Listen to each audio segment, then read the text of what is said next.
السلام عليكم ورحمة الله وبركاته. ازيكم يا حبايب قلبي، عاملين ايه؟ يا رب تكونوا بخير. اللهم صل وسلم وبارك على سيدنا محمد وعلى اله واصحابه اجمعين. بصوا بقى النهارده كده ايه، هطبخ معاكم طبخه. قلنا نطبخ بقى. ماشي. هعمل صينيه بطاطس باللحمه. خلاص، دي بطاطس كده وبصل كده مقطعاه اهو، والثوم، وكيس الطماطم ده لسه مطلعاه من الفريزر هيفك اهو كده. خلاص، وادي الصينيه اللي هنعمل فيها. ماشي.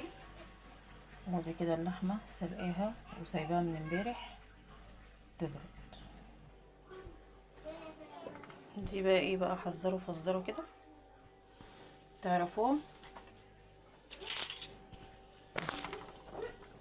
بصوا، خبيزه.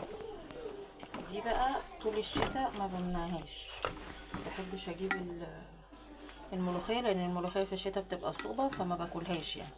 بصوا دي بقى، دي فظيعه فظيعه فظيعه. انا بصوا خرطتها، سلقتها، بديها كده تبويخه كده على النار مع سلق وكزبره خضراء.